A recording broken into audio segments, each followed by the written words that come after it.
Pumasok na sa Philippine Area of Responsibility ang low pressure area na maaaring maging isang bagong bagyo. Tatawagin ito sa pangalang Isang sa susunod na 3 araw. Huling namataan ng LPA sa layong 855 km silangan ng Eastern Visayas. Inaasahan itong kikilos sa direksyong northwest patungong northern at central Luzon sa Biyernes o Sabado. Ang LPA na nakapaloob sa Intertropical Convergence Zone ang siyang magpapaulan sa Western Visayas, Negros Island, Palawan at Zamboanga Peninsula. Buenos dias, Zamboanga! Apektado rin ng ITCZ ang Metro Manila, Southern Luzon, Calabarzon, Aurora, Bicol, Mindoro, Romblon at Marinduque.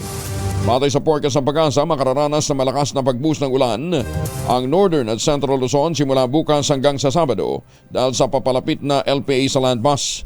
Ang presensya ng LPA ang magpapalakas sa southwest monsoon, magdadala ng mga pag-ulan sa western section ng Luzon, Visayas at Mindanao. Inaasahang lalabas ng PAR ang naturang sama ng panahon sa linggo pa, bago ito magtungo ng southern China. Alamin natin mula kay Rhea Torres mula sa Pag-asa. Ma'am Rhea, good morning!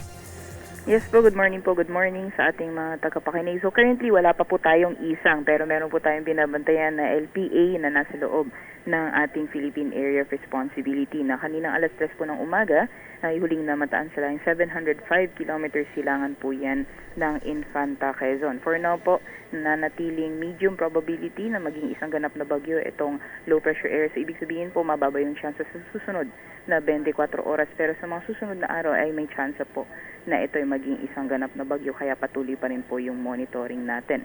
At dahil po dito sa low pressure area, particularly yung trough or extension or mga kaulapan na dala nitong LPA ay may mga pag-ulan na po tayong mararanasan dito po sa Metro Manila, gayon din sa Bicol Region, Calabarzon, Cagayan, Isabela, Aurora, gayon din sa Oriental Mindoro, sa Marinduque at Romblon, pati na rin sa Northern and Eastern Samar, sa May Samar at sa Biliran. So maaring maranasan po yung mga moderate to heavy or moderate to at times heavy na mga pag-ulan ngayong araw dahil po dito sa trough ng low pressure area.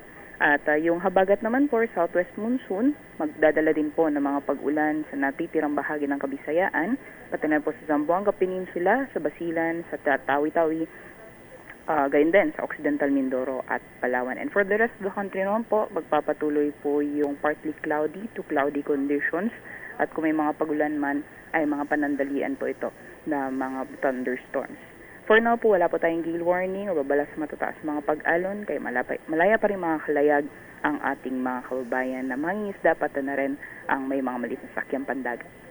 Yan naman po latest mula dito sa Pag-asa Weather Forecasting Center. Rhea Torres po, good morning. Ma'am Rhea, sa mga Friday ng gabi, ang inaasahan nating pagpangalan kay Isang?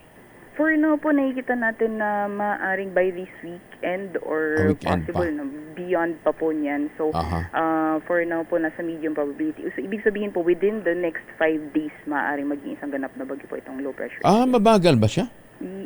Hindi po sa mabagal yung pagkilos niya, more on hindi pa po ganun ka-favorable, kumbaga yung conditions para sa kanyang development. So, maaring maging low pressure area po papalapit dito sa ating bansa. Tapos, pang ilang bagyo siya kung sakasakali? Possible po na ika-8 bagyo kung maging ganap na bagyoan po siya sa loob ng PAR. And for August, pang ilan siya? Around ikalawa po or ikalawa. Okay, sige. Thank you, Ma'am Rhea. Ingat po. Magandang umaga. Ingat po. Ingat din po. Si Rhea Torres mula po sa Pag-asa.